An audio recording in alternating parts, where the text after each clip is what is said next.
आज से GS 5 and 6 की नई सीरीज स्टार्ट करने जा रहे हैं। बुक हमारी जो हम लोग फॉलो करेंगे वो है ओनली IS की, या जिसे PWS IS की UP Uttar Pradesh special general studies paper 5 and 6, जो कि आप लोग स्क्रीन पर देख सकते हैं। इस बुक में तो ये बुक दो पार्ट में बटी हुई है। पेपर 5 का अलग कंटेंट है, पेपर 6 का अलग। पेपर 5 19 टॉपिक पे बटा हुआ है एंड पेपर 6 जो है वो टोटल 23 टॉपिक पे बटा हुआ है। हम लोग पढ़ेंगे इंग्लिश में, लेकिन एक्सप्लेन हिंदी में करेंगे। और सेक्शन वाइज बुक बटा है। मैं साथ में पढ़ता जाऊंगा और एक्सप्लेन भी करता जाऊंगा आप लोगों के लिए। इससे मेरा मेरा भी रिवीजन होता रहेगा और आप लोगों को भी एक हेल्प मिलेगी पढ़ने में। एक बहुत ही ल्यूसिड एंड बहुत ही विस्तृत ढंग से लिखी हुई ये बुक है, जिसमें थोड़ी बल्कि सब स्टूडेंट को लगती है, लेकिन इसमें नॉलेज बहुत भरपूर है। अगर आप धैर्यपूर्वक इसे पेशेंसली फॉलो करते हैं तो आपको एक निश्चित ही बहुत अच्छा नॉलेज बेस आपका बनेगा। चलिए हम लोग इस बुक को स्टार्ट करते हैं पहले चैप्टर से। इस चैप्टर का नाम है history, civilization, culture and ancient cities of Uttar प्रदेश।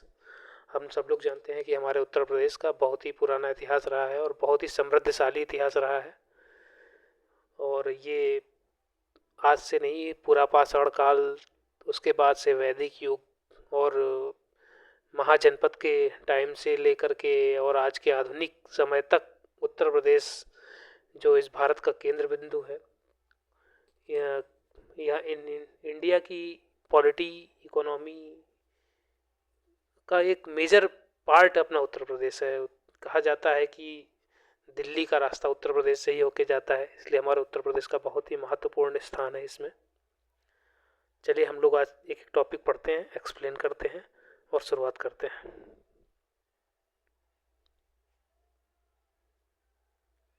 जैसा कि इंट्रोडक्शन में दिया है कि Uttar Pradesh shows a confluence of different cultures and a distinctive symbol of Ganga Yamuni civilization. The history of Uttar Pradesh is very much linked with the broad history of India. It has a long history of 4000 year. जैसा कि मैंने आपको सब बताया कि एक पाषाण काल से लेकर के आधुनिक तक काल का इतिहास है। वही ये कह रहा है कि हमारा जो गंगा और यमुना का सभ्यता है, सिविलाइजेशन है, वो हमारे उत्तर प्रदेश से होकर के जाती है। नेक्स्ट पॉइंट पे ये कहता है कि formerly Aryans or Dasas occupied Uttar Pradesh and their main occupation was agriculture. The Aryans through conquest occupied the adjoining areas. The state was the heart of the Mahabharata war. The epic of Mahabharata Ramayana Brahmanda Purana composed here. अब आप ये समझ सकते हैं कि आर्यन और दास जो उत्तर प्रदेश पे ही बिलोंग करते थे वैदिक कालीन में। और ये भी कहा जाता है कि महाभारत रामायण ब्राह्मण जो और पुराण जो लिखे गए हैं उत्तर प्रदेश में ही लिखे गए हैं। उत्तर प्रदेश लॉर्ड बुद्धा की धरती है। अशोक के रूल में यहाँ बहुत सारे वेलफेयर काम कराए गए। During the rule of Magadh empire Buddhism and Jainism developed in this region. Magadh के समय में यहाँ पे बुद्धिज्म और जैनिज्म का विकास हुआ। It was a time of administrative and economic progress. The power was subsequently shifted to Nanda dynasty and Mauryas. However, the city reached its pinnacle of glory during the reign of Harshvardhan. हम सभी जानते हैं कि हर्षवर्धन की दूसरी राजधानी प्रयाग थी और वो हर 5 वर्ष पे प्रयाग पर आकर के एक महायज्ञ करता था, जिसमें वो अपनी सारी संपत्ति दान करता था। तो उस टाइम से हमारा उत्तर प्रदेश का इतिहास है। नंद और मौर्यास के भी साक्ष्य यहाँ पे मिलते हैं।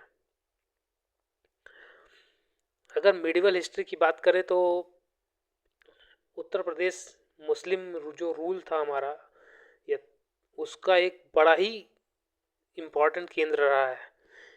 ये जैसे कि लाइन कह रहा है कि the period of witness the subjugation of Rajput, मतलब राजपूतों के पतन के बाद से जो हमारा रूल था, जैसा कि गुलाम वंश, तुगलक वंश आदि से लेकर के मुगल वंश तक, उत्तर प्रदेश उसमें एक मेजर कंट्रीब्यूटर रहा है।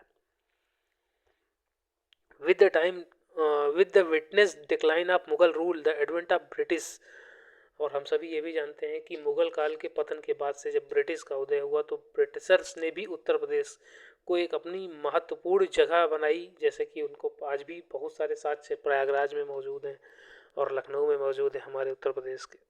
The British east India company came into contact with Awadh rulers during the rain of third Nawab of Awadh. जो हमारी ब्रिटिश ईस्ट इंडिया कंपनी है वो अवध रूलर के संपर्क में आई। हमें सबको पता है कि 1965 में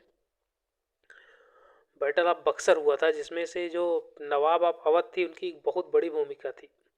और बाद में इलाहाबाद की संधि भी हुई, जिसके तहत ब्रिटिश ईस्ट इंडिया कंपनी का अधिकार क्षेत्र उत्तर प्रदेश में और अवध क्षेत्र में बहुत ज़्यादा बढ़ा।